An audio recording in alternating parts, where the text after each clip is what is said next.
નમસ્કાર, સાંજના 8 વાગી રહ્યા છે. આપ જોઈ રહ્યા છો ગુજરાત ફર્સ્ટ. મુદ્દાની વાત સાથે હું છું માનસી સોની અને હું છું મુફદ્દલ કપાસી. આજે મુદ્દાની વાતમાં વાત કરી છે પહલગામ આતંકી હુમલા બાદ ભારતની તૈયારી અને ભારતની બેઠકોનો દોર જોઈને પાકિસ્તાન હવે ફફડી ઉઠ્યું છે અને ભારતની સંરક્ષણ શક્તિમાં વધુ એક ઉમેરો થયો છે. ભારતની સંરક્ષણ શક્તિ તો વધી જ રહી છે, પરંતુ આ સાથે વિશ્વના દેશો પણ ભારતને સમર્થન આપી રહ્યા છે અને આ વચ્ચે પાકિસ્તાન એટલું ફફડી ઉઠ્યું છે કે પાકિસ્તાને સંસદનું સત્ર બોલાવ્યું છે અને હવે પાકિસ્તાન તેમજ ચર્ચા કરશે ભારતની કયા પ્રકારની કાર્યવાહી હશે, તેનાથી કેવી રીતે બચવું એ મુદ્દે પાકિસ્તાન હવે ચર્ચા કરવા જઈ રહ્યું છે. પહલગામ હુમલા બાદ પાકિસ્તાન એટલું બધું ફફડી ઉઠ્યું છે કે પાકિસ્તાન ગમે તેવા નિવેદનો આપે છે, બેફામ વાણી વિલાસ કરે છે. પાકિસ્તાન પાસે કશું જ નથી તો પણ ફાકા ફોજદારી કરી રહ્યું છે પાકિસ્તાન. માનસી, આ જે ઘટનાક્રમ ચાલી રહ્યો છે એમાં છેલ્લા 24 કલાકનો ઘટનાક્રમ ખૂબ જ નિર્ણાયક છે અને આ ઘટનાક્રમથી એક વાત ફરી એકવાર સ્પષ્ટ થઈ રહી છે, જેને પણ શંકા અથવા તો સવાલ છે કે આખરે ભારતની જવાબી કાર્યવાહી, કેમ કે આ જવાબી કાર્યવાહી આતંકની વિરુદ્ધની કાર્યવાહી છે, તો એ આતંકની વિરુદ્ધની જવાબી કાર્યવાહી ક્યારે શરૂ થશે? આ સવાલ હવે એની જે માત્રા છે પૂછાવાની એ વધારે થઈ ગઈ છે. એની પાછળનું કારણ છે કે 22મી એપ્રિલે પહેલગામનો હુમલો થયો હતો અને આજે આપણે 4 મે ઊભા છીએ, પણ છેલ્લા 24 કલાકના જે ઘટનાક્રમ છે એ આપણે બતાવવા છે. સૌથી અગત્યનું, કોઈ પણ સેનાની જે ઓર્ડિનન્સ ફેક્ટરી હોય કે જ્યાંથી જેને આપણે કહીએ કે શસ્ત્રાગાર જેનાથી ભરાય છે, એ ઓર્ડિનન્સ ફેક્ટરીમાં કર્મચારીઓની રજા રદ કરી દેવામાં આવી છે. છેલ્લા 24 કલાકના સૌથી મોટા સમાચાર આ છે કે ઓર્ડિનન્સ ફેક્ટરીમાં કર્મચારીઓની રજા રદ કરી દેવાય છે. આવું ક્યારે બનતું હોય છે? જ્યારે, અને આવી 12 ફેક્ટરી છે દેશમાં, આ 12 ફેક્ટરીના તમામ કર્મચારી, તમામ ફેક્ટરીના એમની રજા રદ એવા સંજોગોમાં કરી દેવાય છે કે ભારત હવે જવાબી કાર્યવાહીની નજીક છે. અને આ વાત એટલે સ્પષ્ટ છે કેમ કે દુનિયાભરના દેશના રાજદૂતો અલગ અલગ પ્લેટફોર્મ પરથી આ વાતનો સ્વીકાર કરી રહ્યા છે કે જે ભારતની જવાબી કાર્યવાહી છે એનો સમય નજીક છે. હવે હું તમને બીજું એક પણ કારણ જણાવું. થોડા દિવસ પહેલા જ પ્લેટફોર્મ પરથી આપણે બતાવ્યું હતું કે વડાપ્રધાન મોદીએ ત્રણેય સેનાના જે વડા છે એમની સાથે, NSA અજીત ડોવાલ છે એમની સાથે, ચીફ ઓફ ડિફેન્સ સ્ટાફ છે જનરલ અનિલ ચૌહાણ એમની સાથે, આ બધા સાથે એક સંયુક્ત બેઠક કરી હતી. એ બેઠકમાં વડાપ્રધાન મોદીએ છૂટ આપી હતી કે આ જે આતંકની સામે જવાબી કાર્યવાહી કરવાની છે એ નક્કી એનો સમય અને એનો સ્કેલ નક્કી સેના કરે, એટલે સેનાને છૂટ આપી હતી. એ પછી રોજે રોજના અપડેટ્સ આપણે બતાવી રહ્યા છીએ. હવે છેલ્લા 24 કલાકમાં શું થયું? ગઈકાલે દેશના વડાપ્રધાન દેશની નેવીના જે ચીફ છે એમને 1 to 1 મળ્યા, એડમિરલ દિનેશ ત્રિપાઠીને 1 to 1 મળ્યા, એટલે કે ભાઈ નેવીની તૈયારીનો જે ડેટા છે આપી દો. આ એક સામાન્ય અર્થ નીકળે, કેમ કે પહેલા છૂટ આપી, એના અમુક દિવસ સુધી નેવી છે એ બધી વોર ડ્રીલ તો ચાલુ જ છે સમુદ્રમાં, અને એ પછી નેવીના ચીફ મળે છે. હવે એના 24 કલાક વીતે એટલે આજે શું થાય છે? આજે દેશની વાયુ સેનાના વડા એર માર્શલ પ્રીતમ સિંહ આજે મળે છે વડાપ્રધાન મોદીને. તો અમરપ્રીત સિંહ, માફ કરજો, AP સિંહ, એ આજે વડાપ્રધાન મોદીને મળે છે. એટલે કે 24 કલાકના ગાળામાં દેશની 2 લશ્કરી તાકાત, જે પાંખ છે, નેવી અને એરફોર્સ, એના ચીફ વડાપ્રધાન મોદીને મળે છે અને બ્રીફ કરે છે કે તૈયારી તમે છૂટ આપી એ પછી અમારે જે જવાબી કાર્યવાહી કરવાની છે એની તૈયારીનું આ બ્લુપ્રિન્ટ છે. એટલે જે લોકોને એમ સવાલ છે કે શું થવા જઈ રહ્યું છે, એના જવાબ આ બધા ઘટનાક્રમ છે. ન કોઈની પાસે તારીખ છે, અને દેશ હિતમાં અગર અમારી પાસે એવી કોઈ જાણકારી છે પણ ખરી તો અમે બિલકુલ આપવાના નથી. જ્યારે એ હુમલો થશે ત્યારે દેશની 140 કરોડ જનતાને એની જાણ થશે જ, અને ત્યારે અમે માધ્યમ બનીશું કે આ મોરચે, આ સ્કેલથી, આ સમયે, આ સ્થળ પર આતંકને ભારતે જવાબ આપ્યો છે, ત્યારે અમે માધ્યમ બનીશું. અમારી પાસે જાણકારી હશે તો પણ અત્યારે, કેમ કે રાષ્ટ્રહિતનો સવાલ છે. આ આતંક સામે દુનિયાનું, આખા વિશ્વનું સૌથી મોટું યુદ્ધ છે. એટલે, અને હજુ મારે જાણ કરવાની બાકી છે કે આ જે તમે 5 વિન્ડો જોઈ રહ્યા છો, આ બધા ઘટનાક્રમ માનસી છેલ્લા 24 કલાકમાં બન્યા છે. જી બિલકુલ. એટલે આ સાથે જ ભારત હવે સિંધુ બાદ ચિનાબ અને ઝેલમ નદીનું જે જળ છે તે પણ રોકવાની ફિરાકમાં છે અને આ સાથે શરૂઆત કરી છે સૌથી મોટા સમાચારથી. બિગ બ્રેકિંગ ન્યૂઝ અત્યારના મળી રહ્યા છે. પહલગામ હુમલા અંગે સંરક્ષણ મંત્રીએ મોટું નિવેદન આપ્યું છે. દુશ્મનને જડબાતોડ જવાબ આપો એ મારું ઉત્તરદાયિત્વ છે અને રાજનાથસિંહે પાકિસ્તાનને આ રીતે કડક શબ્દોમાં સંદેશ આપી દીધો છે. જેવો દેશ ઈચ્છે છે તેવો જવાબ આપીશું, રાજનાથસિંહે કહ્યું છે. દેશની રક્ષા કરવી એ મારું કર્તવ્ય છે અને વડાપ્રધાન મોદીની કાર્યશૈલી દુનિયા જાણે છે. એટલે રાજનાથસિંહે સ્પષ્ટ શબ્દોમાં કહી દીધું છે કે હવે પાકિસ્તાનને જવાબ આપવો એ મારી જવાબદારી છે. અને આ પહલગામમાં જે 26 લોકોનો ભોગ લેવાયો છે, આતંકીઓએ જે આ 26 લોકોને માર્યા છે, એનો જવાબ, એનો પ્રતિશોધ હવે રાજનાથસિંહે કહ્યું છે કે હું લઈશ, એ મારી જવાબદારી છે. આ પાકિસ્તાનને જવાબ બિલકુલ થોડી મિનિટો પહેલા રાજનાથસિંહ એક કાર્યક્રમમાં સંબોધન કરી રહ્યા હતા ત્યારે એમણે આ વાત કહી છે અને એમણે કહ્યું છે કે જો કોઈ આંખ ઉઠાવીને જુએ દેશની સામે તો એને જવાબ આપવો, જડબાતોડ જવાબ આપવો એ મારું ઉત્તરદાયિત્વ છે. સંરક્ષણ મંત્રી રાજનાથસિંહ આ કહી રહ્યા છે. રાજનાથસિંહે સાથે એમ પણ કહ્યું કે અમે જે કરવા જઈ રહ્યા છીએ એ દેશ જોશે અને દેશને ખબર પડશે. પણ સાથે એમણે કહ્યું કે વડાપ્રધાન મોદીની કાર્યશૈલી જે છે એ આખા દેશને ખબર છે. એમની વાતમાં સીધો સંકેત હતો, સીધો મેસેજ હતો પાકિસ્તાનને, દુશ્મન દેશને અને સાથે સાથે તમામ લોકોને જેમને એમ સવાલ થયા કરે છે કે લશ્કરી કાર્યવાહી અથવા તો જવાબી કાર્યવાહી ભારત ક્યારે કરવાનું છે. સાંભળી લઈએ રાજનાથસિંહે શું કહ્યું.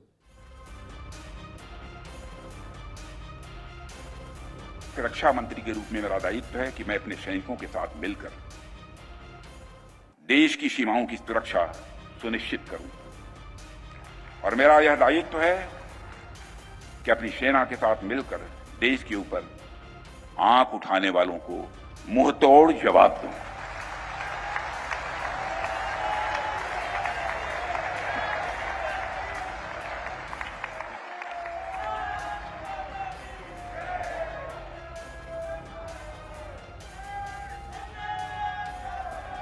और आप सभी हमारे प्रधानमंत्री नरेंद्र मोदी जी को अच्छी तरह जानते हैं.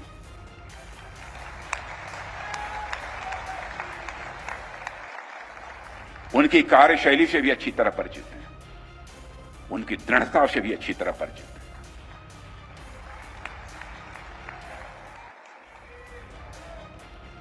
जोखिम उठाने का भाव किस तरीके से उन्होंने सीखा है अपने जिंदगी में, उससे भी आप अच्छी तरह समझते हैं. मैं आपको आश्वस्त करना चाहता हूं प्रधानमंत्री मोदी जी के नेतृत्व में जैसा आप चाहते हैं वैसा होकर रहे.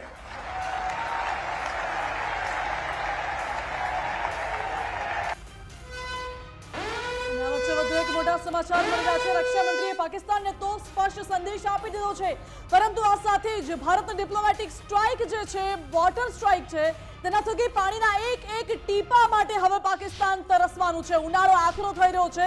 સિંધુ બાદ હવે ચિનાબ નદીનું પાણી પણ ભારતે રોક્યું છે. ચિનાબનું પાણી બગલીહાર બંધ મારફતે રોકાયું છે. જો પાણી છોડાશે તો પણ પાકિસ્તાનને જાણ કરવામાં નહીં આવે. એનો સીધો અર્થ એ થાય છે કે જો પાણીનો પ્રવાહ વધી ગયો છે અને પાણી છોડવામાં આવશે તો પાકિસ્તાનને જાણ નહીં થાય, એટલે પાકિસ્તાનમાં પૂર જેવી સ્થિતિ પણ સર્જાઈ શકે છે. એક તરફ પાકિસ્તાનમાં દુકાળ જેવી સ્થિતિ અત્યારે છે કારણ કે પાણી નથી અને પાણીના કારણે અત્યારે ખેતીવાડીને મોટા પાયે નુકસાન થઈ રહ્યું છે. પાકિસ્તાન પાસે પહેલાથી જ કોઈ ટેકનોલોજી નથી, કોઈ ડિજિટલાઇઝેશન નથી, ન કે પાકિસ્તાન પાસે નાણાં છે. જે થોડી ઘણી ખેતી થતી હતી તે ખેતી પણ હવે નહીં થઈ શકે કારણ કે પાકિસ્તાન પાસે પાણી નથી પહોંચવાનું. ચિનાબ નદીનું પાણી પણ હવે ભારત પાકિસ્તાનને નહીં આપ્યા. સાથે ઝેલમ નદીને લઈને પણ ભારત કોઈ મોટો નિર્ણય લઈ શકે છે. હાલ ભારત એ દિશામાં પણ વિચારણા કરી રહ્યું છે. મુફદ્દલ, ઉનાળાના સમયમાં સૌથી મોટી ડિપ્લોમેટિક સ્ટ્રાઇક માનવામાં આવે છે કે સિંધુ જળ સંધિ, ત્યારબાદ ચિનાબ અને હવે ઝેલમ નદી. જો આજે 6 મુખ્ય નદી છે, એમાંથી સિંધુ, ચિનાબ અને ઝેલમનું પાણી સીધું પાકિસ્તાનમાં વહે છે. બાકીની જે 3 રાવી, બિયાસ અને સતલુજ, એનું પાણી ભારતમાં વહે છે. હવે સિંધુ જળ સંધિ તો થઈ હતી 1960માં. એ આ લોકોએ મજબૂર કરી દીધા. આતંકની ફેક્ટરી ચલાવીને ભારત સહન કરતું રહ્યું કે ચલો આ વખતે સુધરી જશે, પણ આ લોકો સુધર્યા જ નહીં. કેમ કે એમનું અસ્તિત્વ, એમનું જે પાયો છે આતંક પર ટકેલો છે, એટલે એણે ભારતને મજબૂર કર્યા કે હવે તમારી ઉપર આ સ્ટ્રાઇક કરવી જ પડશે, વોટર સ્ટ્રાઇક. એ સ્ટ્રાઇક થયા પછી ઘણા બધા સવાલ ઉઠાવવામાં આવ્યા કે સિંધુ જળ સંધિ રદ કરીને ભારત સિંધુનું પાણી કેવી રીતે રોકશે. પાણી રોકાવાની અને એની ઇફેક્ટની સેટેલાઇટ તસવીર પણ સામે આવી ચૂકી છે. સિંધુમાં જળ પ્રવાહ ઘટી ચૂક્યો છે. હા, એ વાત અલગ છે કે હજુ એને લોંગ ટર્મ માટે રોકવા માટે ભારતે ઘણા બધા પ્લાન કરવા પડશે, પણ હવે બગલીહાર બંધ જે ડેમ બાંધેલો છે કે જેના ઉપર પણ ખૂબ મોટી કાનૂની લડાઈ હતી જ્યારે બંધ તૈયાર કર્યો, બગલીહાર ડેમ, હવે ત્યાંથી ભારતે ચિનાબનું પાણી રોકી દીધું છે. અને જેલમ જેમાં થોડા દિવસ પહેલા પાણી વધારે પડતું છોડવાને કારણે પૂર જેવી સ્થિતિ સર્જાઈ હતી, એ દ્રશ્યો પણ સામે આવ્યા હતા. એમાં પણ ભારત પાણી રોકી શકે છે. અને સાથે સાથે કેમ કે ચોમાસું આવી રહ્યું છે તો જે એક ટાઈમિંગ સેટ થતો હોય છે કે પાણી ક્યારે છોડવું, કેટલી માત્રામાં છોડવું, આ બધી જ બાબતોથી પાકિસ્તાનને અળગું રખાશે. એ ભારતનો સ્વાયત્ત નિર્ણય હશે કે પાણી ક્યારે છોડવું, ક્યારે બંધ કરવું. અત્યારના મોટા સમાચાર એ છે કે સિંધુ બાદ હવે ભારતે ચિનાબનું પાણી પણ રોકી દીધું છે. એટલે એની સીધી અસર પાકિસ્તાન પર થવાની, કેમ કે 80% ત્યાંની વસ્તી છે એ કૃષિ પર નભે છે. 93% લોકો તો સિંધુના પાણી પર નભે છે. એટલે સિંધુમાં પાણી નહીં, પછી ચિનાબમાં પાણી નહીં. પાણી હશે તો પણ એવા સમય હશે કે જ્યારે પૂરની સ્થિતિ હશે, ત્યારે છોડાશે પાણી. એટલે આ વધુ એક સ્ટ્રાઇક છે, વોટર સ્ટ્રાઇક છે. અને પાકિસ્તાનને ખબર છે કે આ જે પગલું ભર્યું છે એની અસરો કેટલી ગંભીર થવાની છે. બિલકુલ, એટલે પાકિસ્તાનને હવે તો ફાફા જ મારવા પડશે, કારણ કે પાકિસ્તાન પાસે જો ખેતીવાડી નહીં થાય, પાણી વગર ખેતીવાડી નહીં થાય તો એના વગર અન્ન નહીં મળે. પાકિસ્તાન પાસે પહેલાથી જ ન તો નાણાં છે, હવે ન પાણી બચશે કે ન ખાવા પીવાનું રહેશે. એટલે કંગાળ પાકિસ્તાને વધુ કંગાળ થવાનો વારો આવશે, તે વાત તો હવે નિશ્ચિત છે. પાકિસ્તાનને તેની આ કરતૂત એટલી ભારે પડવાની છે કે પાકિસ્તાને ક્યારેય કલ્પના પણ નહીં કરી હોય. બિલકુલ, આપણી સાથે ડિફેન્સ એક્સપર્ટ અને રિટાયર્ડ નેવી ઓફિસર મનન ભટ્ટજી જોડાઈ ગયા છે. મનનજી, સ્વાગત છે આપનું. શરૂઆત કરું એ પહેલા મારે ફરી એકવાર 5 વિન્ડોથી 24 કલાકનો એ ઘટનાક્રમ બતાવવો છે, કેમ કે એમાં થોડી વાત કરવાની બાકી રહી ગઈ હતી. જે છેલ્લા 24 કલાકમાં જે ઘટનાક્રમ થયો છે 5 તસવીરોથી મારે સમજાવવું છે. જેમાં પહેલી જે તસવીર છે એની વાત આપણે કરી ચૂક્યા કે કઈ રીતે 2 મહત્વની બેઠક 24 કલાકના ગાળામાં મળી. એ સિવાય પણ દેશમાં છેલ્લા 24 કલાકમાં શું થયું, 5 તસવીરો ફરી એકવાર બતાવી દો. 5 વિન્ડો, છેલ્લા 24 કલાકમાં દેશમાં શું થયું, જેને લઈને ઘણા બધાને જવાબ મળવાનો છે. ન માત્ર એક, પણ જેમની ઇંતજારી વધી ગઈ છે કે ભારત ક્યારે એક્શન લેશે, અને સાથે સાથે જે ડરમાં ફફડી રહ્યા છે જે લોકો, એટલે કે પાકિસ્તાન, ત્યાં સતત જે અપડેટ્સ આવી રહ્યા છે. અને આ બધામાં આપણે વાત ઓર્ડિનન્સ ફેક્ટરીમાં કર્મચારીઓની રજા રદ થવાની કરી, આપણે 24 કલાકમાં 2 મહત્વપૂર્ણ બેઠકની વાત કરી, સિંધુ બાદ ચિનાબ અને જેલમનો વારો, એ પણ હમણાં વાત થઈ ગઈ. હવે વાત કરવી છે અમેરિકા અને રશિયા બંનેનું સમર્થન. અમેરિકા તરફથી સમર્થન તો મળતું જ આવ્યું છે. ત્યાંના સાંસદ તુલસી ગબ્બાર્ડ કહી ચૂક્યા, ત્યાંના ઉપરાષ્ટ્રપતિ છે જેડી વેન્સ એ કહી ચૂક્યા.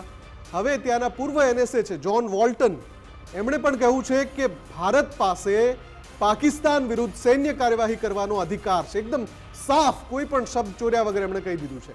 અને બીજી તરફ રશિયાના જે સંરક્ષણ મંત્રી છે એમણે પણ કહી દીધું છે કે ભારતનો સહયોગ છે. અને આ જાણકારી ભારતના વિદેશ મંત્રી S જયશંકરે એમની સાથે થયેલી વાતચીત બાદ આપી છે. અને આ બધાની વચ્ચે 260 કરોડના ખર્ચે ભારતે પોતાના શસ્ત્રાગારમાં વધુ એક એર ડિફેન્સ સિસ્ટમ ઉમેરી છે. આ 5 ઘટનાક્રમ હું જે જણાવી રહ્યો છું ને એ છેલ્લા 24 થી 36 કલાકના છે માનસી. અને એટલે જ આપણે મનનજી જોડાયા છે. મનનજીને પૂછીએ. મનનજી, સૌથી પહેલો સવાલ મારે એ પૂછવો છે કે ઓર્ડિનન્સ ફેક્ટરી જે છે, બાર ફેક્ટરી, તમામ કર્મચારીઓની રજાઓ રદ થયાના અહેવાલ છે. સીધો સંકેત છે કે ખાલી અમથી તો રજાઓ રદ નહીં કરવામાં આવતી હોય, સૈન્ય કાર્યવાહી નજીક છે. આ સવાલ હું એટલે પૂછું છું કે હવે આ ચર્ચા ખૂબ થવા માંડી છે કે ભારત માત્ર સ્ટ્રેટેજિક સ્ટ્રાઇક કરવાનું છે કે સૈન્ય કાર્યવાહી કરશે ખરું?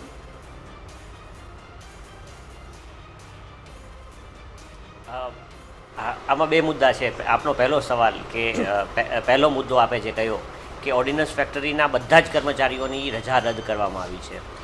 આપણે આની પહેલાંના પ્રોગ્રામમાં વોર વેસ્ટેજ રિઝર્વની વાત કરી હતી. તો ભારતનું જે WWR છે, વોર વેસ્ટેજ રિઝર્વ, એટલે કે યુદ્ધ સમયે જો આપણે ઓલ આઉટ વોરમાં જઈએ અને આપણા જે શેલ્સ છે અને આપણી પાસે જે બુલેટ્સ છે એમનું સતત ફાયરિંગ કર્યા કરીએ તો આપણી પાસે 15 દિવસ ચાલે એટલો WWRનો જથ્થો હાલમાં મોજૂદ છે. અને જ્યારે તમે પ્રોડક્શન, બિકોઝ તમને ખબર છે કે તમે નાવ ઇફ યુ આર ગોઈંગ, તમે કોઈ સંઘર્ષમાં જઈ રહ્યા છો તો તમે તમારું પ્રોડક્શન વધારવા માટે બટ નેચરલ છે કે તમે પ્રોડક્શન સાઇડમાં લોકોની રજાઓ, એટલે કે અને રજાઓ રદ થઈ છે એટલે એ ચોક્કસ એ સંદેશ તો એ જ છે કે ભારત દારૂગોળાનું ઉત્પાદન વધારી રહ્યું છે, પછી એ તોપના ગોળા હોય કે પછી બુલેટ્સ હોય.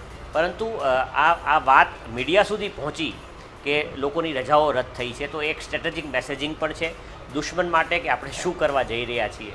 આ જે સ્ટ્રેટેજિક સ્ટ્રાઇક, જે માનસિક સ્ટ્રાઇક જે પાકિસ્તાન પર થઈ રહી છે, જેને લીધે પાકિસ્તાન સતત પ્રેશર અનુભવી રહ્યું છે, એમાંની આ એક સ્ટ્રાઇક એ પણ છે કે પાકિસ્તાનને એક સ્ટ્રેટેજિક મેસેજ ગયો છે કે હવે અબ હમ ક્યાં કરને જા રહે હૈ. બહુ મોટી વાત છે. હવે બીજા પાર્ટ ઉપર આપણે જો આવીએ કે કઈ રીતે આજે આપણે છેલ્લા 4-5 દિવસના આજના આપણે એક જ દિવસનો જો ઘટનાક્રમને કઈ રીતે જોઈ રહ્યા છીએ, એમાં આપણે જોયું કે કઈ રીતે રાજનાથસિંહજીએ નિવેદન આપ્યું. ભારતે જે અત્યારે પોતાની એર ડિફેન્સ સિસ્ટમની જે વાત કરે છે કે આપણી પાસે રશિયન મેક બહુ એક્યુરેટ ગણાય એવી S-400 એર ડિફેન્સ સિસ્ટમ તો છે જ, પરંતુ બહુ ઇમ્પોર્ટન્ટ હતું કે ભારત પોતાની એર ડિફેન્સ સિસ્ટમ બનાવે. બિકોઝ જ્યારે જુઓ, પાકિસ્તાન એક એવો દેશ છે કે જેની પાસે કોઈ મોટા ઇન્ડસ્ટ્રીયલ કોમ્પ્લેક્સીસ નથી, એવા પ્રોસ્પર કહી શકાય એવી જગ્યાઓ નથી કે જ્યાં ભારત એક સ્ટ્રાઇકથી કંઈ મોટું અચાનક સડનલી આપણે મોટું એચીવ કરીએ. પણ ભારત પાસે એવા ઘણા ઇન્ડસ્ટ્રીઝ છે, એવી મોટી મેજર ઇન્ડસ્ટ્રીઝ છે કે જે પાકિસ્તાનને લગતી બોર્ડર પર દરિયા કિનારા પર આવેલી છે કે એની આ બધી ઇન્ડસ્ટ્રીઝની, આપણા સિવિલિયન, આપણા સિટીઝની, આ બધાની સુરક્ષા માટે આપણે સારી air defence system, robust air defence system બનાવવી પડે. જુઓ તમે, બહારથી આપણે જો ઇમ્પોર્ટ કરીએ તો કઈ રીતે આપણે જોયું છે કે જ્યારે ઇઝરાયલ અને ગાઝા વચ્ચે વોર થઈ તો આયરન ડોમે કેવી રીતે 90% થી 95% મિસાઇલોને રોકી હતી, ત્યાંથી આવતા રોકેટ્સને રોક્યા હતા. એટલે જ્યારે આપણે બીજા કોઈ દેશ પાસેથી એર ડિફેન્સ સિસ્ટમ રહીએ તો એના પૈસા પણ વધારે થાય અને એક લિમિટેડ માત્રામાં આપણે લઈ શકીએ. પરંતુ જ્યારે પોતાની સ્વાવલંબનની વાત હોય ને આત્મનિર્ભર થઈને આપણે પોતે એર ડિફેન્સ સિસ્ટમ ડેવલપ કરી હોય ત્યારે એટલું ચોક્કસ છે કે આપણી પાસે એક વધુ માત્રામાં ઓછા રોકાણથી આપણે આપણા વધુ સિટીઝને, આપણે વધુ ઇમ્પોર્ટન્ટ એસ્ટાબ્લિશમેન્ટ્સ હોય, મિલિટરી યુનિટ્સ હોય, આ બધાને વધુ સારી રીતે અને ઓછા ખર્ચે આપણે એને પ્રોટેક્ટ કરી શકીએ. અને બીજું કે આ સમયે આ એનાઉન્સમેન્ટ કરવા પાછળનું એક મેસેજિંગ પણ છે દુશ્મનને જ્યારે સંઘર્ષ નજીક આવી રહ્યો હોય ને ત્યારે આ બધા સ્ટેપ્સ છે કે જે દુશ્મનને એક સ્ટ્રેટેજિક મેસેજિંગ જઈ રહ્યો છે કે ઇન્ડિયા કુછ કરને જા રહા હૈ. જી બિલકુલ. એટલે સૌથી મોટી ઉપલબ્ધિ જે છે કે ભારત હવે ડિફેન્સ સેક્ટરમાં પણ આત્મનિર્ભર બનવા તરફ વધુ આગળ વધી રહ્યું છે. અને આ સાથે એક મોટા સમાચાર અત્યારે મળી રહ્યા છે. ગુજરાત ફર્સ્ટના બઝર વાગી રહ્યું છે. ધમકી આપતા પાકિસ્તાન પર વધુ એક મોટો ધડાકો. પાકિસ્તાન શસ્ત્રાગારથી સૌથી ચોંકાવનારો રિપોર્ટ સામે આવ્યો છે. પાકિસ્તાન પાસે 6 નહીં પરંતુ હવે માત્ર 4 દિવસ ચાલે એટલો જ દારૂગોળો ઉપલબ્ધ છે. હથિયારોનો જથ્થો માત્ર 4 દિવસ જ ચાલી શકે છે. આર પારની લડાઈમાં પાકિસ્તાન ભોય ભેગું થાય તે નક્કી છે અને ગભરાયેલા પાકિસ્તાને હજારો કરોડ રૂપિયા ઉડાવી દીધા છે. છેલ્લા એક અઠવાડિયામાં જ પાકિસ્તાને હજારો કરોડ રૂપિયાનો ખર્ચ કર્યો છે. સૈન્ય મૂવમેન્ટ, લશ્કરી સરંજામ માટે ખર્ચો કર્યો છે, પરંતુ પાકિસ્તાન પાસે અત્યારે હવે યુદ્ધ થાય તો એટલો જથ્થો પણ નથી, સક્ષમ પણ નથી. અને એક રિપોર્ટ મુજબ 5000 કરોડનો ખર્ચો પાકિસ્તાને કરી દીધો છે. જો ભારત અને પાકિસ્તાન આર પારની લડાઈમાં એક મેદાનમાં આવે છે તો પછી પાકિસ્તાન પાસે માત્ર 4 દિવસ ચાલે એટલો જ દારૂગોળો ઉપલબ્ધ છે. આ સાથે પાકિસ્તાને હજારો કરોડનો ખર્ચ કરી દીધો છે. પાકિસ્તાન પાસે હવે પૈસા નથી કે ન હથિયારો છે અને ભારત તેની સામે ડબલ ટ્રિપલ નહીં 100 ગણું વધારે સક્ષમ છે, મજબૂત છે. ભારત પાસે એટલું જ સૈન્ય બજેટ છે, એટલા જ હથિયારો છે, એટલી ટેકનોલોજી છે, એટલા વિશ્વના મોટા દેશોનું સમર્થન પણ છે. મુફદ્દલ, પાકિસ્તાન પાસે કશું જ નથી છતાં પણ બેફામ વાણી વિલાસ કરે છે, ફાકા ફોજદારી કરે છે અને ઉલટાનું ભારતને ધમકીઓ આપે છે. માનસી, એ લોકોનો ડર છે અને ડરમાં ગમે તે બફાટ કરી રહ્યા છે, જે પણ બોલી રહ્યા છે. અથવા તો એવું છે કે એમને ખબર છે કે ભારતની સૈન્ય તૈયારીઓ સજાવવા માટે નથી, અથવા તો કોઈ એક માહોલ બનાવવા માટે નથી, કેમ કે એકચ્યુઅલ તૈયારીઓ થઈ રહી છે એ જોઈ રહ્યો છે, આખો દેશ જોઈ રહ્યો છે, આખું વિશ્વ જોઈ રહ્યું છે કે ભારત જે પ્રક્રિયાઓમાંથી પસાર થઈ રહ્યું છે એ ખૂબ જ મોટી સૈન્ય કાર્યવાહીના સંકેત આપે છે. હવે પાકિસ્તાન માટે સૌથી ચોંકાવનારી બાબત એ છે કે આપણે થોડા દિવસ પહેલાં આ જ મંચ ઉપર એ ચર્ચા કરી હતી કે પાકિસ્તાનનો જે રિઝર્વ છે એ 6 દિવસનો છે યુદ્ધ લડી શકે. ત્યારે જ કદાચ મનનજીએ જ કહ્યું હતું કે 6 દિવસનો આંકડો મને વધારે લાગે છે. હવે એ રિપોર્ટ એવો આવ્યો છે કે 4 દિવસ ચાલે. જો આરપારની લડાઈ પાકિસ્તાન સાથે થાય તો પાકિસ્તાન પાસે 4 જ દિવસ 96 કલાક, ટ્રિપલ ડિજિટમાં પણ આંકડો નથી પાકિસ્તાનનો, 96 કલાક સુધી ટકી શકે આરપારની લડાઈમાં, એવો નવો રિપોર્ટ આવ્યો છે. અને બીજી ચોંકાવનારી બાબત શું છે, એક તો જો પાકિસ્તાનમાં કોઈ નિર્ણાયક ભૂમિકામાં કોઈ લીડરશિપ છે નહીં, સેના પોતાની રીતે પોતાનું મનમાની કરી રહી છે, અને જે નેતાઓ છે એમાંથી હમણાં જ આપણે એક નેતાનું નિવેદન તો સંભળાવશું, હમણાં એક ત્યાંના ચૂંટાયેલા સાંસદ છે કે હું તો ભાઈ ઇંગ્લેન્ડ ભાગી જઈશ. આ પ્રકારની ઊભી પૂંછડીએ ભાગવાની દોડ ચાલી રહી છે ત્યાંના, અને બાકી જેમની પાસે જવાબદારી છે એ બધું એલફેલ નિવેદન આપ્યા કરે છે. એના કારણે થઈ શું રહ્યું છે કે ભાઈ પ્લાટૂનને અહીંયાથી અહીંયા ખસેડવામાં, બટાલિયનને અહીંયાથી અહીંયા ખસેડવામાં, અથવા તો પેલા અબ્દાલી કરીને એક જે એની મિસાઇલ છે એનું જે પરીક્ષણ કરવામાં ડેઇલી, અને આ એક ઓફિશિયલ રિપોર્ટ છે કે ડેઇલી એટલો બધો ખર્ચો થઈ રહ્યો છે કે પહેલગામ એટેક બાદ જે પરિસ્થિતિઓ ઊભી થઈ એ પરિસ્થિતિઓ પછી જે પણ આ લોકોએ લશ્કરી મૂવમેન્ટ કર્યું, અહીંયાથી અહીંયા મોકલ્યા અને અહીંથી અહીંયા મોકલી દીધા અને પરીક્ષણો કર્યા દેખાડવા માટેના, એમાં 5,000 કરોડ રૂપિયા ખર્ચી નાખ્યા. કોઈ પ્લાનિંગ એટલે જે પાકિસ્તાન ખાલી છે એ સાવ ખાલી કંગાળ થઈ રહ્યું છે. એટલે મનનજીને પણ આ મુદ્દે પૂછીએ. મનનજી, આપે જ કદાચ કહ્યું હતું કે 6 દિવસનો આંકડો મને વધારે લાગે છે. હવે આવ્યો આંકડો કે માત્ર 96 કલાક પાકિસ્તાન ટકી શકે છે. આ સ્થિતિમાં એ નક્કી છે કે કોઈ મોટી સૈન્ય કાર્યવાહી થવાની છે એમના ઉપર?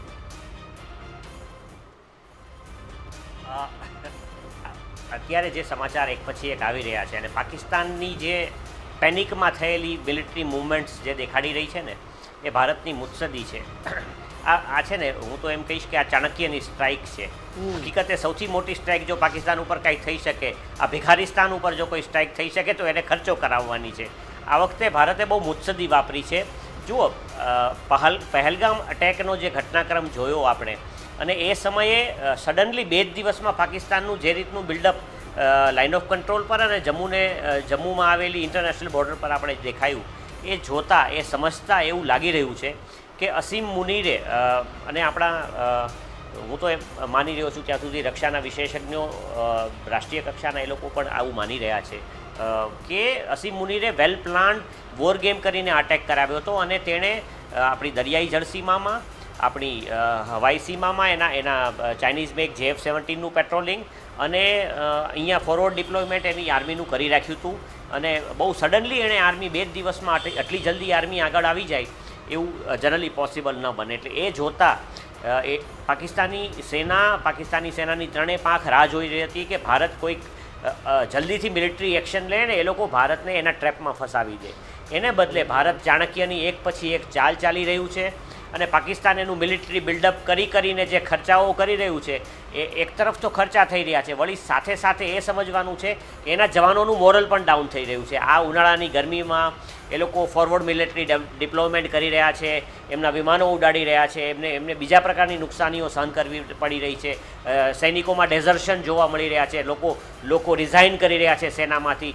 બીજી તરફ જ્યારે એ સેના કે જે બલોચિસ્તાનની અંદર વિદ્રોહ દબાવવામાં બિઝી હતી, એ સડનલી એને અહીંયા ડાયરેક્ટ કરી. TTPએ બીજી તરફ પ્રેશર કર્યું છે. એટલે એના આંતરિક વિગ્રહોમાંથી જે સેનાનો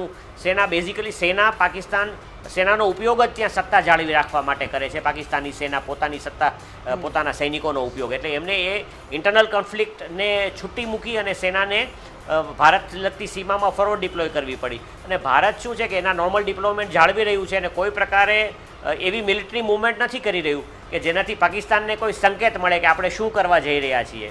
એટલે આપણી અનપ્રેડિક્ટેબિલિટી પાકિસ્તાનને એટલી બધી પિંચ કરી રહી છે. ફાઇનાન્શિયલી તો આપણે કહ્યું એ રીતે કે એનો એક એસ્ટિમેટ એવો આવી રહ્યો છે કે 5,000 કરોડનો એ લોકો ખર્ચો પર ડે કરી રહ્યા છે. તો આ દેશ ભિખારિસ્તાન હવે ક્યાં જઈને ઊભો રહેશે?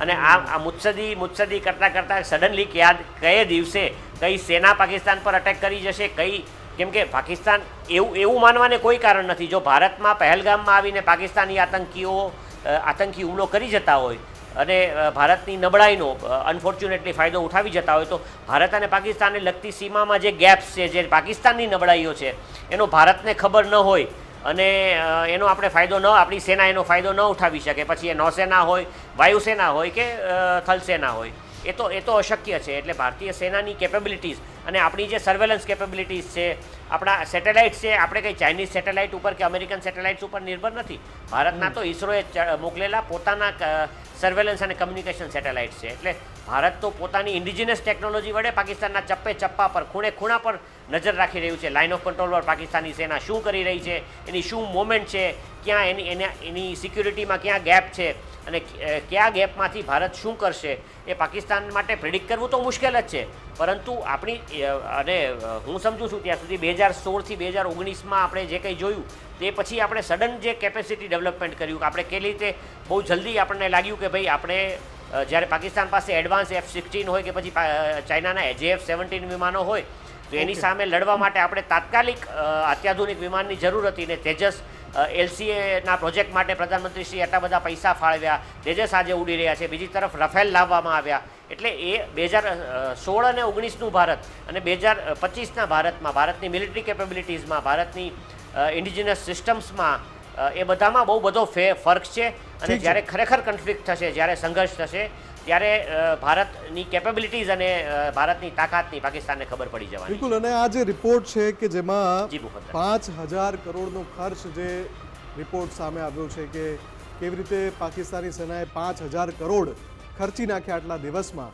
અને માનસી, એમાં પણ એક વાત તો બહુ કન્ફર્મ છે કે 5,000 કરોડનો આંકડો જે બતાવાયો હશે એમાં પણ પાછું કેટલાક હજાર કરોડનું તો કૌભાંડ થઈ ગયું હશે, અથવા કેટલાક 100 કરોડનું, કેમ કે ત્યાંની સેના આ જ કરે છે. અને જે ડેટા છે આપણી પાસે, એ કઈ રીતે ડિટેલ્ડ ડેટા છે કે એક તો જે પાકિસ્તાન નેવી છે અત્યારે કોમ્બેટ એક્સરસાઇઝ કરી રહી છે અને પેટ્રોલિંગ પણ ચાલુ છે નેવીનું. ફ્રિગેટ્સ અને હેંગોર ક્લાસ એની જે સબમરીન છે, એના ઈંધણ માટે રોજના કરોડો રૂપિયાનો ખર્ચ થઈ રહ્યો છે. આ આંકડો $5 થી $10 લાખ પ્રતિ દિવસનો હોઈ શકે છે. પાકિસ્તાનની જે વાયુસેના છે એ જે ત્યાં વોર ડ્રીલ કરી રહી છે અને પેટ્રોલિંગ કરી રહી છે, એર પેટ્રોલિંગ, એમાં JF-17 અને F-16 જેટ, આની પાછળ પણ દરરોજ કરોડો રૂપિયાનો ખર્ચ થઈ રહ્યો છે.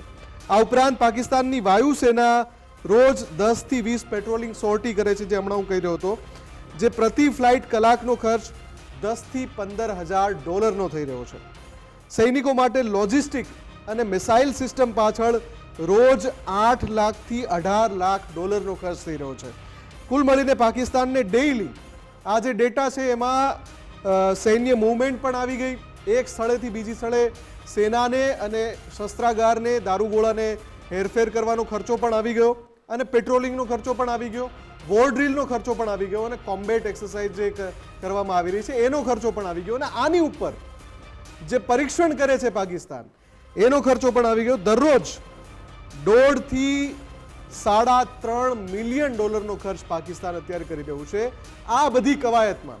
અને એટલે જ યુદ્ધ પહેલા પાકિસ્તાન કંગાળ થઈ જાય તો નવાઈ નહીં, કેમ કે આ આંકડા એટલા માટે ચોંકાવનારા છે કે જે પાકિસ્તાનમાં 300 કે ₹350 લીટર દૂધ મળતું હોય ત્યાંની જનતાને, એ પાકિસ્તાન આતંકનો ગઢ બનીને, જનતાને ભૂલીને આ રીતે કરોડો રૂપિયા રોજના ઉડાડી રહી છે. કેમ કે હવે વાત આવી ગઈ છે અસ્તિત્વ ઉપર. માનસી, પહેલા તો પાકિસ્તાને પોતાના જે તમામ હથિયાર હતા એ યુક્રેનને વેચી દીધા રૂપિયા કમાવા માટે. એમાં બી ન જાણે કેટલો એક ભ્રષ્ટાચાર થયો હશે. ત્યારબાદ અત્યારે કોમ્બેટ ડ્રીલ, મોક ડ્રીલ, સૈન્ય ડ્રીલના નામે અથવા તો સૈન્યની અવરજવરના નામે જે દિવસનો 5,000 કરોડનો ખર્ચો થઈ રહ્યો છે, એમાં પણ કોણ જાણે કેટલો ભ્રષ્ટાચાર પાકિસ્તાની સેના અથવા પાકિસ્તાની સરકાર દ્વારા કરવામાં આવતો હશે. પાકિસ્તાન પાસે માત્ર 4 દિવસ ઉપલબ્ધ હોય એટલો જ દારૂગોળો ઉપલબ્ધ છે. કશું જ પાકિસ્તાન પાસે બચ્યું નથી. છતાં પણ પાકિસ્તાન પાસે હવે શું બચ્યું છે? માત્ર પાકિસ્તાન પાસે ફાંકા ફોજદારી કરવા સિવાય બીજો કોઈ વિકલ્પ અત્યારે ઉપલબ્ધ નથી. મને જે સવાલ એ મારે પૂછવો છે કે પાકિસ્તાન પાકિસ્તાન પાસે હવે જળ સંકટ તો ભારતે ઓલરેડી વોટર સ્ટ્રાઇક કરી દીધી છે, ભારતે ડિજિટલ સ્ટ્રાઇક કરી દીધી છે. વિશ્વના તમામ મોટા દેશો પાકિસ્તાનની તરફેણમાં તો શું, પાકિસ્તાનના સમર્થનમાં નથી. પાકિસ્તાનનો જે મિત્ર છે ચીન, એ પણ હવે પાકિસ્તાનની સાથે નથી. પાકિસ્તાન જેના નામે રોફ જમાવે છે ચીને પણ અત્યારે જાણે કે આમ પાકિસ્તાનથી દૂરી બનાવી લીધી હોય એવું લાગે છે. વિશ્વના તમામ દેશો ભારતની સાથે છે, છતાં પણ પાકિસ્તાન જ્યાં ધાક ધમકીઓ આપે છે, બોર્ડર પર સિક્યોરિટી અને રોજ LOC પર સીઝ ફાયરનું ઉલ્લંઘન કરે છે, એ જોતા શું લાગી રહ્યું છે આપને આગામી સમયમાં? જુઓ, ચીન, માનસીજી આપની વાત બહુ સાચી છે કે વિશ્વનો કોઈ દેશ આજે પાકિસ્તાન સાથે, તકિસ્તાન સાથે ઊભો રહેવા તૈયાર નથી. પરંતુ ચાઇનાએ બહુ ક્રિટિકલ મદદ પાકિસ્તાનને કરી છે. પછી પાકિસ્તાન પાસે રહેલા જે ન્યુક્લિયર આર્સેનલ, જે આણ્વિક શસ્ત્રો છે, કેમ કે એનું રિપેર, મેન્ટેનન્સ, એની રિન્યુઅલ, આ બધું બહુ ઇમ્પોર્ટન્ટ હોય છે, એ બહુ આવશ્યક હોય છે. એટલે એને માટે પાકિસ્તાનને એમણે મદદ કરી છે. અને બીજી પણ જે રીતે હંગોળ સબમરીનો બે એમને આપી, એમને વિમાનો આપ્યા, આ બધા કારણોસર જો જોવા જઈએ તો ચાઇનાએ ઓલરેડી પાકિસ્તાનને જેટલી મદદ કરી શક્યું હતું એ બધી કરી ચૂક્યા છે એ લોકો. એટલે એમ માનવું કે પાકિસ્તાન સાવ અલગ થલગ પડી ગયું છે એ કેટલેક અંશે કદાચ આપણે વિચારવું પડે. પણ એટલું ચોક્કસ છે કે પણ મનનજી કોઈ ખુલીને સમર્થનમાં પણ આવતું નથી. કુંડીમાં ગોળ ભાંગ્યા કરે છે. ચાહે ચીનની વાત હોય, ચાહે તુર્કીની વાત હોય. તુર્કીની એક જ ઘટના આપણે સૌએ જોઈ છે, આખા દેશે જોઈ છે કે ભાઈ એક સૈન્ય વિમાનોનો કાફલો ત્યાં ઉતરે છે પાકિસ્તાનમાં. એવો એક વિડીયો વાયરલ થાય છે. ત્યાંના કોઈ હેન્ડલ દ્વારા એ પ્રચાર કરવામાં આવે છે પાકિસ્તાનના કે ભાઈ તુર્કીએ જો અમને સૈન્ય જહાજો મોકલી દીધા અને આ જે ફાઇટર જેટ છે એનાથી અમે પાકિસ્તાન જે છે એ વળતો હુમલો કરશે. આ પછી ખુદ એર્દોગાનને સામે આવવું પડ્યું અને એમણે કહેવું પડ્યું કે એ ખાલી ત્યાં ફ્યુઅલ માટે, રિફ્યુલિંગ માટે ઉતર્યા હતા, અમે કોઈ શસ્ત્ર સહયોગ નથી આપવાના પાકિસ્તાનને. એટલે કદાચ ચીન ને તુર્કી સાથે હશે જ, અને સાથે હોવાને એમની ફિતરત પણ લગભગ સરખી છે. એટલે પણ ખુલીને સમર્થન કરી નથી શકતા, કુલડીમાં ગોળ ભાંગવો પડે છે. બહુ ખરી વાત છે. બદલ આતંકી સ્થાનને ખુલીને સમર્થન કરવું તો કોઈ દ્વારા શક્ય જ નથી. પણ આજના સમાચાર એવા જ પણ છે કે તુર્કીનું એક જહાજ, તુર્કીની નૌસેનાનું જહાજ પાકિસ્તાનમાં લાંગર્યું છે. હવે આવી સંઘર્ષની પરિસ્થિતિ હોય, આવી ભરેલા અગ્નિ જેવી પરિસ્થિતિ હોય, ત્યારે પાકિસ્તાનના કરાચી બંદરે તુર્કીના જહાજનું પહોંચવું થોડુંક બહુ મોટું મેસેજિંગ છે, સ્ટ્રેટેજિક મેસેજિંગ તો છે ભારત માટે. પણ તમે કહ્યું એ રીતે કે જુઓ, આંતરરાષ્ટ્રીય રીતે હજી સુધી ભારતે ખરેખર પાકિસ્તાન પર જે સ્ટ્રાઇક ભારત કરવાનું છે એ કરી નથી. ભારતનું મિલિટરી એક્શન શું છે અથવા એ શરૂ નથી થયું. એટલે જ્યાં સુધી ભારત મિલિટરી એક્ટ ન શરૂ કરે ત્યાં સુધી ઓવરઓલ એમ માની શકાય કે પરિસ્થિતિ હજી અત્યારે શાંતિની છે, દેખીતી રીતે શાંતિની પરિસ્થિતિ છે. અલગ અલગ પ્રકારના ડિપ્લોમેટિક એક્શન્સ તો થયા છે. એટલે અત્યારે ચીન તો ડરી રહ્યું છે, એટલે ડાયરેક્ટલી મદદે કે ઓપનલી નથી આવી રહ્યું. પણ તુર્કી હજી એમનું થોડું વધારે નજીકનું મિત્ર હોવાને લીધે થોડા સિગ્નલિંગ છે. પણ જેવું બહુ એટલું ચોક્કસ છે કે જે રીતે હમાસ ઉપર ઇઝરાયેલે અટેક કર્યો અને કોઈ હમાસનો હાથ પકડવા કે ગાઝા પટ્ટી પરના લોકોનો હાથ પકડવા આજ દિન સુધી નથી આવ્યું. કેમ કે તમે આતંકને પ્રત્યક્ષ કે પરોક્ષ રીતે જ્યારે સપોર્ટ કરો ત્યારે વૈશ્વિક કન્ડેમિનેશન, વૈશ્વિક રીતે તમે એ ઇકોસિસ્ટમનો જ્યારે તમે ભાગ છો, આતંકના સપોર્ટ કરનાર પાકિસ્તાન એમ કહીને ઊભો રહી જાય કે અમે પણ આતંકથી પીડિત છીએ, તો વિશ્વમાં કોણ માનવા તૈયાર છે? પાકી એવું કહેવાવું એ વિશ્વમાં એક ગાળ બની ચૂકી છે. ત્યારે પાકિસ્તાન એ આતંકની ઇકોસિસ્ટમના મૂળમાં છે. એના મંત્રી ખ્વાજા આસિફ સ્વીકારી ચૂક્યા છે કે અમે 30 વર્ષ સુધી ડર્ટી કામ કર્યું છે બીજા રાષ્ટ્રો માટે, આતંકની ફેક્ટરી ચલાવવાનું. ઓન રેકોર્ડ છે આ નિવેદન. અને પછી બિલાવલ ભુટ્ટો પણ કહે છે કે ભાઈ આપણે આ આતંકનો ધંધો ચલાવ્યો એટલે આપણને અત્યારે આ પરિસ્થિતિમાં આવવું પડ્યું છે. એટલે ત્યાંના જે ટોચની નેતાગીરી જ્યારે સ્વીકારી રહી છે કે અમે આતંકનો ધંધો ચલાવે, ત્યારે એની વાત કોણ માનશે? પાકિસ્તાનની વાત અત્યારે તો પીપુડી વગાડે છે, બાકી પાકિસ્તાનની વાત વિશ્વમાં કોઈ સાંભળવા તૈયાર નથી, ન એનો કોઈ હાથ પકડવા તૈયાર થશે. અત્યારે શું છે કે તરફડી રહ્યું છે અને અલગ અલગ જગ્યાએ, અને યુનાઇટેડ નેશન્સમાં પણ એણે થોડુંક પોતાની ફેવર કરાવી છે. એને તરફેણવાળા આ બે દેશો થોડા દેખાઈ રહ્યા છે. પરંતુ જ્યારે એક્શન શરૂ થાય, ભારત એક્શન લે, તો ભારતની આ એક્શનની વિરુદ્ધ એની કોઈ ઢાલ બનવા ઊભું રહે તો એ દેશ સાથે પણ ભારતનો સંઘર્ષ ઊભો થાય અને વિશ્વમાં કોઈ પણ દેશ, હું નથી માનતો કે ભારત સાથે એક આતંકી રાષ્ટ્રના સપોર્ટમાં ખુલ્લા સંઘર્ષમાં ઉતરે. એટલે ચીને પહેલેથી પાકિસ્તાનને ઇક્વિપ કર્યું. ઓકે, તુર્કી અત્યારે હજી સંઘર્ષ સીધો શરૂ નથી થયો. તુર્કી ક્યાંક ને ક્યાંક સપોર્ટમાં ઊભું છે. આજે નૌસેનાનું જવાજ આવ્યું જોઈએ, સમાચાર સાચા હોય તો. પરંતુ સંઘર્ષ શરૂ થાય ત્યારે પાકિસ્તાન, કેમ કે આતંકનું બીજું નામ પાકિસ્તાન છે વિશ્વમાં. પાકિસ્તાનની ડિપ્લોમસી શું છે? Terror diplomacy. તો એ ટેરર નેશનની સાથે, અને એના એવું નથી કે એની અંદરની રહેલા લોકો ઉપર, જે પાકિસ્તાનમાં રહેતા લોકો, બલોચ લોકો ઉપર જે એ લોકો અત્યાચાર વિતાવી રહ્યા છે, વિશ્વને ખબર નથી. જે રીતે પીઓકેમાં થઈ રહ્યું છે એ વિશે લોકોને ખબર નથી. અને કાશ્મીરની અંદર ભારતની નબળાઈ રહી છે. એટલે ભારતે પાકિસ્તાનનો સફાયો જ્યારે ઇવન ન્યુક્લિયર નેશન નહોતું ત્યારે કરવાની જરૂર હતી. ભારતે ન કર્યું. આપણે 2013ના પાર્લામેન્ટ અટેક વખતે પણ પાકિસ્તાન વિરુદ્ધ એક્શન ન લીધી. એટલે આ બધું આપણી નબળાઈઓ રહી છે 2001ના. એટલે નબળાઈઓને લીધે ભારતે એની વિરુદ્ધ કાર્યવાહીઓ નથી કરી. માનસી, હવે એવું નથી રહ્યું. હવે ભારત કોઈ નબળું રાષ્ટ્ર નથી. મનનજી, હું આવું છું આપની પાસે. જે સમર્થનની આપણે હમણાં ચર્ચા કરી રહ્યા હતા કે પાકિસ્તાનને કદાચ સમર્થન આપી દે તો ચીન ને તુર્કી લાલો લાભ વિના ન લોટે એવા બંને રાષ્ટ્રો છે. એમને દેખાય કે ભાઈ આમાં પાકિસ્તાનમાંથી આપણને કંઈક ઉસેટી લેવાનું છે. તો આ પરિસ્થિતિમાં આમ પણ ચીન તો ભારતનું વિરોધી જ છે. એટલે ત્યાંથી કંઈક લાભે લઈ લેવો અને ભારતની અગેન્સ્ટમાં આપણને કરવાનો મોકો મળે છે તો પાછલા બારણે ખુલીને તો નહીં આવી શકે. પાછલા બારણે સપોર્ટ કરી. પણ હવે બીજી તરફ ભારતની સ્થિતિ જુઓ તમે આંતરરાષ્ટ્રીય સ્તરે. પાકિસ્તાન વિરુદ્ધ ભારતને વધુ એક મોટું સમર્થન અમેરિકાના જે પૂર્વ NSA છે જ્હોન વોલ્ટન એના સ્વરૂપમાં મળ્યું છે. જ્હોન વોલ્ટને જે નિવેદન આપ્યું છે એ ખૂબ જ સ્પષ્ટ છે. એમાં કોઈ શબ્દો એમણે ચોર્યા નથી. એમણે કહ્યું છે કે પાકિસ્તાનને આતંકી રાષ્ટ્ર જાહેર કરો. અમેરિકાનો એક સમયનો નેશનલ સિક્યુરિટી એડવાઇઝર આ વાત કરે છે. એટલે એ ખૂબ જ અગત્યનું છે કે પાકિસ્તાનને આતંકી રાષ્ટ્ર જાહેર કરો અને ભારતને સંપૂર્ણ અધિકાર છે પાકિસ્તાન સામે સૈન્ય કાર્યવાહી કરવાનો. ચોખ્ખું એમણે કોઈ શબ્દો એવા નથી વાપર્યા કે જેમાં કોઈ બિટવીન ધ લાઇન્સ વાત હોય. સ્પષ્ટ કહ્યું છે કે ભારત પાસે સંપૂર્ણ અધિકાર છે પાકિસ્તાન વિરુદ્ધ સૈન્ય કાર્યવાહી કરવાનો. આ સ્તરનું ખુલ્લું સમર્થન ભારતને મળે છે.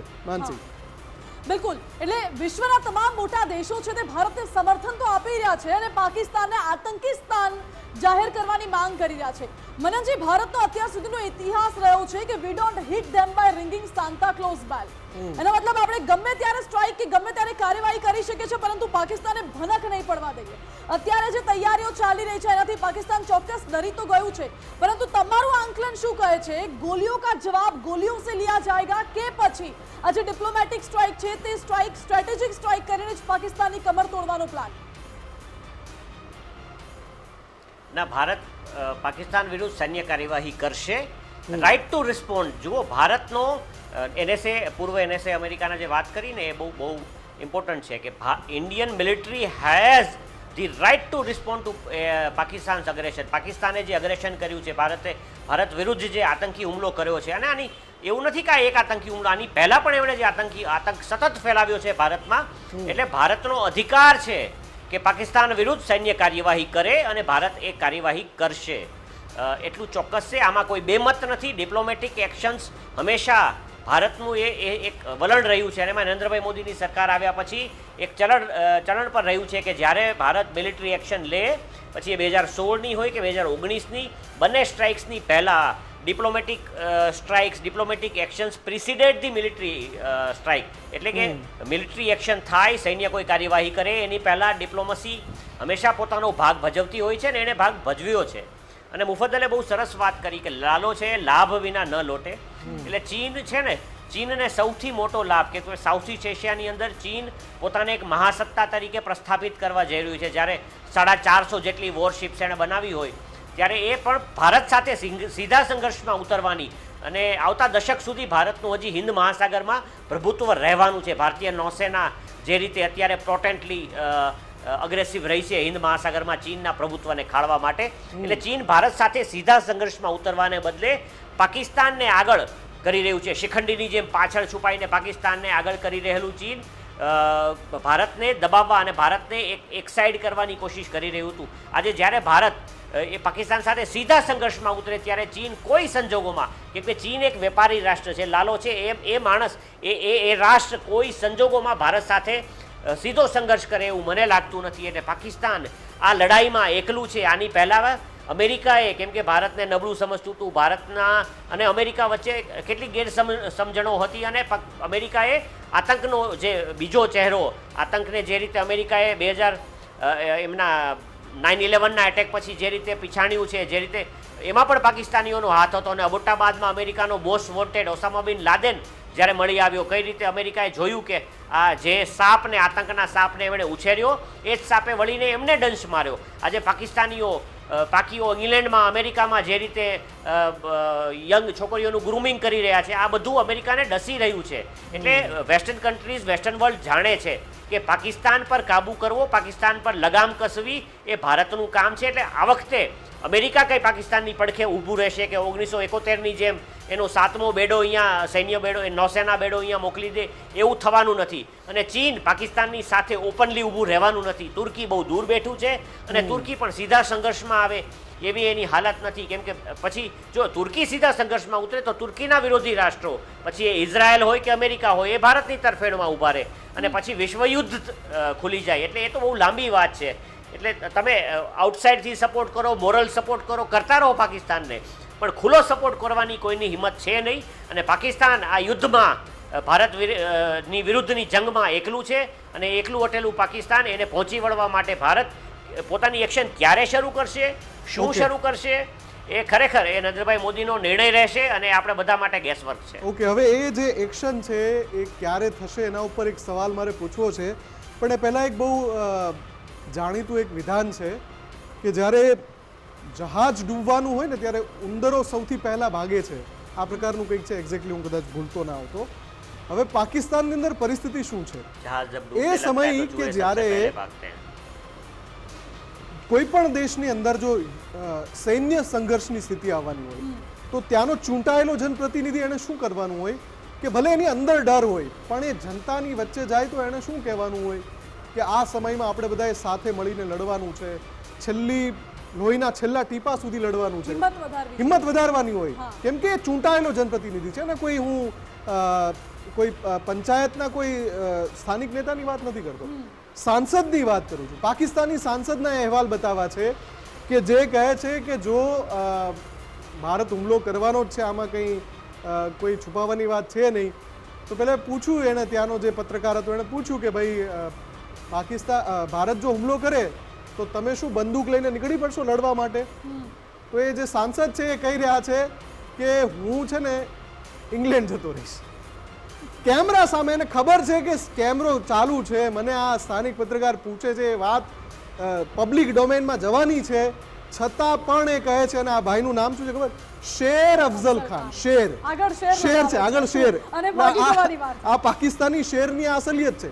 શેર અફઝલ ખાન જે ઇમરાન ખાનની પાર્ટી છે પીટીઆઈ, એના સાંસદ છે. અને એમણે શું કહ્યું પહેલાં એકવાર સાંભળી લે. નાનો એવો ટુકડો છે, 2-3 વાર રિપીટ કરીને સંભળાવી દો. और बतौर पाकिस्तानी अगर जंग बढ़ जाती है तो बंदूक लेकर बॉर्डर पर जाएंगे? नहीं, अगर जंग बढ़ जाती है तो मैं इंग्लैंड चला जाऊंगा सर.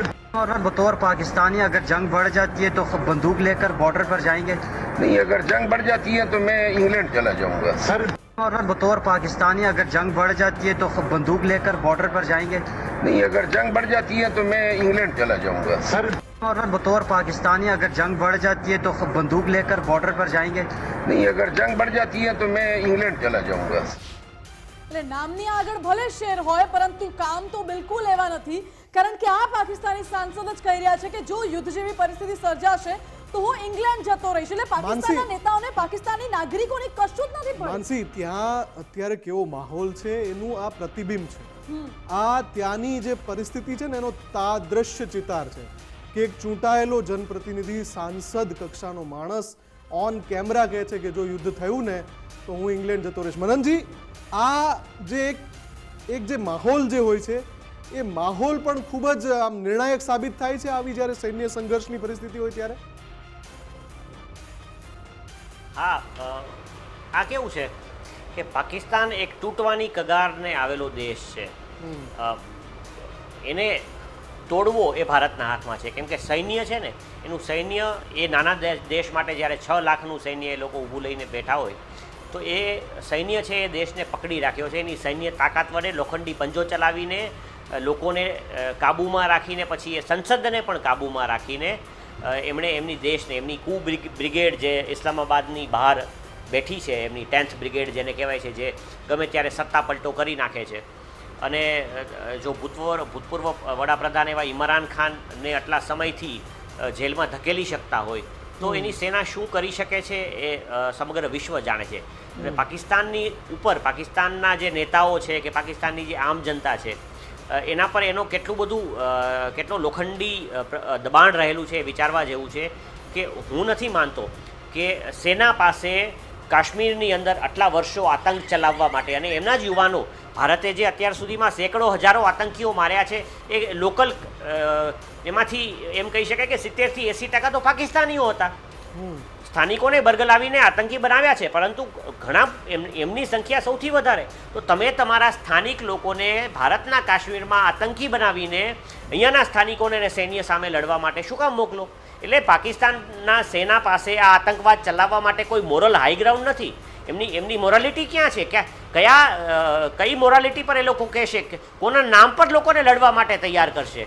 એટલે આ સત્તા ઉપર બેઠેલા, સાંસદ બની બેઠેલા કે પછી પાર્લામેન્ટમાં બેઠેલા દરેક માણસ એ પોતાને એ જેલમાં એ લોખંડી પાકિસ્તાની સેનાએ બનાવેલી એ લોખંડી કેદમાં ફસાયેલો માને છે. એટલે જે કહે છે ને કે સત્તા પર બેઠેલા છે, જેની પાસે પૈસા છે એ તો ભાગી જશે, પણ જે આમ જનતા છે, જે પીસાઈ રહી છે, જેની પાસે શસ્ત્રો નથી, શસ્ત્રો તો બધા સેના પાસે છે. એટલે સેના લોકોને દબાવે છે અને પોતાના લોખંડી પંજાથી આ વિચિત્ર પ્રકારનું દબાવનારું શાસન ચલાવે છે. બાકી વાત એ છે કે એ ખીણની ધાર પર ઊભેલો દેશ છે, તલવારની ધાર ઉપર ઊભેલો. ભારતે એક ધક્કો ભારત મારશે તો એના ટુકડા થશે. તો એ કેટલો જોરથી ધક્કો મારવો પડશે, શું આપણે એ એટલું મોટું મિલિટરી એક્શન કરવાના છીએ, એ ખરેખર ફ્યુચર અને સમય બતાવશે. બિલકુલ. હવે મનનજી, સમય પૂરો થવા પર છે. એક અંતિમ સવાલ આપને પૂછવો છે, પણ એ પહેલાં ફરી એકવાર મારે નિવેદન સંભળાવવું છે, કેમ કે અસદુદ્દીન ઓવૈસી દરરોજ કોઈને કોઈ એવું નિવેદન કરે છે જેનાથી દેશનું જે ઇન્ટેન્ટ છે અથવા તો દેશની જે અત્યારે દેશમાં જે માહોલ છે, કે ખુદ વિપક્ષના નેતાઓ પણ સતત કહી રહ્યા છે કે આ સમય છે, હવે જવાબ આપવો જોઈએ અને આકરો જવાબ આપવો જોઈએ, એવો જવાબ આપવો જોઈએ કે આતંકિસ્તાન યાદ રાખે. ફરી એકવાર એમણે કહ્યું કે તમામ પક્ષે એક્શન લેવા માટે રજૂઆત કરી છે અને જે પીડિત પરિવારો છે પહલગામ હુમલાના, એમને ન્યાય મળવો જોઈએ. આતંકવાદને હંમેશા માટે નેસ્ત નાબૂદ કરી દો. આ નિવેદન છે અસદુદ્દીન ઓવૈસીનું. એકવાર સાંભળી લઈએ એમણે શું કહ્યું. पूरे अपोजिशन पार्टी ने उस ऑल पार्टी मीटिंग में सरकार से कहा कि आप इस पर एक्शन लीजिए और जो पीड़ित परिवार से इंसाफ करिए और इस आतंकवाद को, दहशतगर्दी को हमेशा के लिए खत्म करिए. और जो सरकार तय करेगी हम उनके साथ हैं. वह क्या करेगी, कब करेगी, उनको बताना है. अगर सर्जिकल स्ट्राइक हुआ है पहले और बालाकोट भी हुआ, जो अब देखिए सरकार के उसमें है, मगर ये बात सच है कि पाकिस्तान से आतंकवादी आकर बार बार हमारे देश में हमारे लोगों की हत्या करते हैं. चाहे वो 26/11 का वाक़या हो या पठानकोट एयरफोर्स का हो, उरी हो, पुलवामा हो, पिछले साल जुलाई में रईसी वैष्णो देवी के करीब 7 टूरिस्ट को मारा हो. ये अब ये केंद्र सरकार को तय करना. અસદુદ્દીન ઓવૈસી ભલે વિપક્ષમાં હોય, પરંતુ રોજબરોજ એવા એક નિવેદનો આપે છે જેનાથી દેશની અંદર माहौल मजबूत बने. ओवैसीए पहला पण कह્યું હતું कि ये आज का भारत है, ये आज का भारत घर में घुस के मारेगा और घर में घुस के बैठ भी जाएगा. એનો મતલબ હવે મારીને પાછું નથી આવવાનું, હવે મારીને ત્યાં બેસી જવાનું છે. એ સ્પષ્ટ સંદેશ મનનજી એ હોઈ શકે કે શું હવે પીઓકે આપણે કબજે કરી લેવું છે?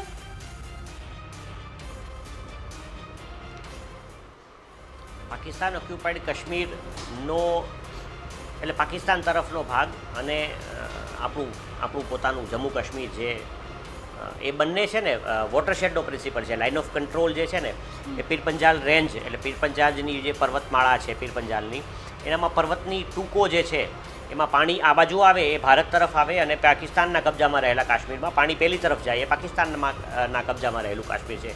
મોસ્ટલી આવી રીતે વોટરશેડ પ્રિન્સિપલ પર એલઓસી ડિવાઈડ થયેલી છે, જે હું સમજું છું ત્યાં સુધી. તો પીરપંજાલને મેન્ટેન કરવા માટે, ફાઇનાન્શિયલી મેન્ટેન કરવા માટે સિયાચીનને ફાઇનાન્શિયલી મેન્ટેન કરવા માટે, સૈન્યને ત્યાં રાખવા માટે, ફોરવર્ડ ડિપ્લોયમેન્ટ માટે ભારતને ઇકોનોમિકલી ઘણો ખર્ચો કરવો પડી રહ્યો છે. સૈન્યમાં ખુવારીઓ આપણે બહુ વધારે બેઠી રહ્યા છે. સિયાચીન હોય કે પછી આ કારગિલની રેન્જીસ હોય. કારગિલમાં આપણે સૈનિકોને ટ્રેડિશનલી 1999 સુધી નીચે બોલાવી લેતા હતા, કેમ કે ત્યાં સસ્ટેન થવું 18,000 ફૂટની ઊંચાઈઓ પર ફિઝિકલી પોસિબલ નથી હોતું.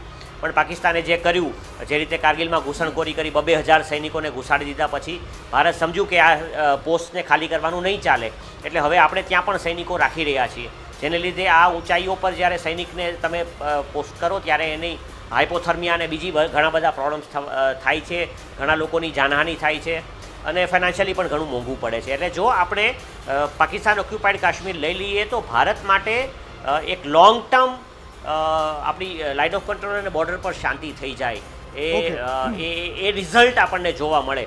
એટલે ભારત જો એ લોંગ ટર્મ ઇફેક્ટ ઈચ્છતું હોય, શોર્ટ ટર્મ નાના એક્શન્સ કરીએ પાછું પાકિસ્તાન, કેમ કે લાઇન ઓફ કંટ્રોલ નું ટેરેન જોતા પાકિસ્તાન પાછું કંઈક આતંકી હુમલાઓ કરાવે, એને બદલે એક લોંગ ટર્મ શાંતિ જોતી હોય તો એકવાર એક મોટું યુદ્ધ લડી લેવાની જરૂર છે. પરંતુ એ ગણતરી, એ ડિસિઝન અને એના પ્રોઝ ને કોન્સ એ આપણી લીડરશિપને લેવા દઈએ, સૈન્યને લેવા દઈએ. ઓકે મનનજી, હવે એક અંતિમ સવાલ પૂછું છું. અત્યારે આ ક્ષણે આપણે જ્યાં ઊભા છીએ, દેશ જ્યાં ઊભો છે અને જે રીતે આતંકનો ખાત્મો એ હવે સમયની માંગ છે, આ બધી જ પરિસ્થિતિને આપણે 360 ડિગ્રી જોઈએ. આ જ મંચ ઉપરથી ગુજરાત ફર્સ્ટ અને એની સમગ્ર ટીમે છેલ્લા 10થી વધારે દિવસમાં 400થી વધારે રિપોર્ટ બતાવ્યા કે કઈ રીતે દેશ આતંકનો ખાત્મો કરવા માટે તૈયાર છે. હવે પછીનું એક સપ્તાહ અહીંયાથી જ્યાં આપણે ઊભા છે ત્યાંથી હવે પછીનું એક સપ્તાહ નિર્ણાયક સાબિત થવાનું છે મનનજી, આતંક સામે ઐતિહાસિક પગલાં માટે. જી, ડિપ્લોમેટિક એક્શન્સની એક સેચ્યુરેશન પોઈન્ટ હોય છે. હવે મને આપે કહ્યું મુફદ્દલ, બહુ સાચી વાત છે માનસીબેન, ખરેખર સમજવા જેવું છે, આપણા દર્શકોએ સમજવા જેવું છે કે હવે ડિપ્લોમેટિક એક્શન્સનો સેચ્યુરેશન પોઈન્ટ આવી ચૂક્યો છે અને હવે કંઈક એવું થવા જઈ રહ્યું છે કે જેની આજે રાજનાથસિંહજીનું બયાન પણ આપણે સાંભળ્યું કે જેની દેશ રાહ જોઈ રહ્યો છે. ભાઈ કયા દિવસની રાત્રે થશે, અને તે દિવસે બાલાકોટ એર સ્ટ્રાઇક થઈને ત્યારે પાકિસ્તાની એરફોર્સે ટ્વિટર પર એક પોસ્ટ કરી હતી કે sleep tight we are awake, અને એ જ રાત્રે ભારત સ્ટ્રાઇક કરીને આવી ગયું. એટલે પાકિસ્તાન સૂતું હશે, સમગ્ર દેશ સૂતો હશે, પણ એક એવો નવો સૂર્ય ઉગશે જ્યારે ભારત પોતાના આતંક વિરુદ્ધના, આતંકના સંપૂર્ણ ખાત્મા માટેના જે એક્શન્સ છે, જે કાર્યવાહીઓ છે એ શરૂ કરશે.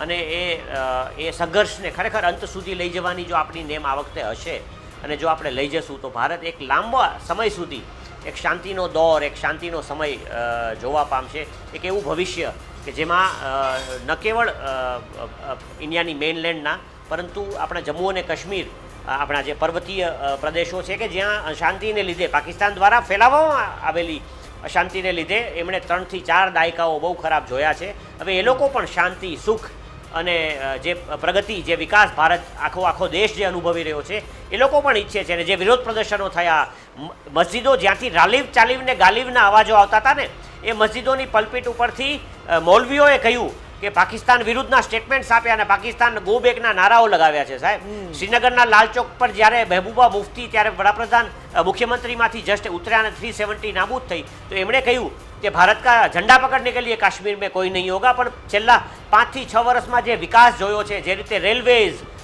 જે રીતે ટુરિઝમને લીધે જે પૈસાનો ફ્લો આવ્યો, લોકોની અંદર જે સુખાકારી આવી, એટલે કાશ્મીરીઓ સમજ્યા છે હવે દેશ ન કેવળ જમ્મુ અને કાશ્મીર પણ સમગ્ર દેશ એક શાંતિ, એક લોંગ ટર્મ શાંતિ ઈચ્છે છે. લાંબા સમયની શાંતિ માટે ટૂંકા સમયનો સંઘર્ષ આપણે સહન કરવો જોઈએ. સહન કરવાની દેશના લોકોની તૈયારી છે. હવે સૈન્ય એક્શન શું થશે એ આપણા બધાને ઇંતજારી છે. બિલકુલ, એક ખૂબ જ નાનો રિસ્પોન્સ જોઈએ છે, સમય ઓછો છે, પણ એક વાત અત્યારે મને યાદ આવી અને અત્યારે એક અપડેટ પણ મારી પાસે આવ્યું છે, એટલે બંને ને જોડીને મારે એક ટૂંકો સવાલ પૂછવો છે. જવાબ આપને એક 30 સેકન્ડમાં આપજો. સવાલ એ છે કે જ્યારે પાકિસ્તાન બચાવ કરવાની કોશિશ કરે છે કે ભારતની અંદર જે પહેલગામ હુમલો થયો એની પાછળ અમે નથી, આ તે, પણ આતંકી આવ્યા હતા, પાકિસ્તાનથી આવ્યા હતા, ક્રોસ બોર્ડર ટેરરિઝમ છે, એ બધા પ્રૂફ તો છે ભારત પાસે.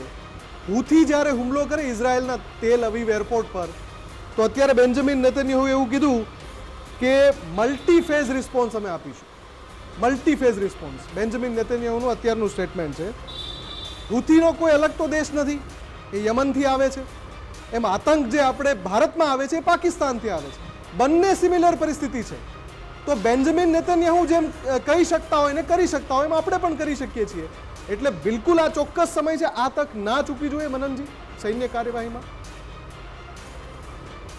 જી જી જી, આપણે મુફદ્દલ બહુ સારી વાત કરી કે ભારતે ભારત પાકિસ્તાનની કેટલીક કેપેબિલિટીઝ અને ન્યુક્લિયર કેપેબિલિટીઝને લીધે ક્યાંક ને ક્યાંક અમુક સમયે થોડું સ્ટેપ બેક લેતું રહ્યું છે અને શાંતિ અને પાકિસ્તાનના સમર્થનમાં રહેલું જે તે સમયે અમેરિકા, ભારત શાંતિપ્રિય દેશ છે, આપણે સોફ્ટ પાવર છીએ, આ બધા નોશન્સમાં રહીને મિસનોમર્સમાં રહીને આપણે આપણી જાતને હેલ્ડ બેક કરતા રહ્યા છીએ. પરંતુ જે રીતે બેન્જામિન નેતન્યાહુએ એમના દેશ પર થયેલા હુમલા પછી જે જવાબો આપ્યા છે એને માટે જવાબદાર લોકોને, એનાથી ભારતે શીખ લેવાની જરૂર છે. એનાથી ભારતે, કેમ કે વિશ્વ હવે કઈ તરફ જઈ રહ્યું છે, મલ્ટીપોલાર વર્લ્ડની અંદર ભારત એક મહાશક્તિ છે અને મહાશક્તિ તરીકે જો આપણે પાવર પ્રોજેક્શન નહીં કરીએ તો પછી જુઓ, અમેરિકા મહાશક્તિ એટલે છે કેમ કે અમેરિકામાં સ્થિર વર્લ્ડ વોર પછીની તમે જુઓ તો એક ચિરકાળની શાંતિ જોવા મળી રહી છે. ત્યાં કોઈ એક્સટર્નલ ઇફેક્ટને લીધે, કોઈ પાડોશી દેશને લીધે આતંક નથી.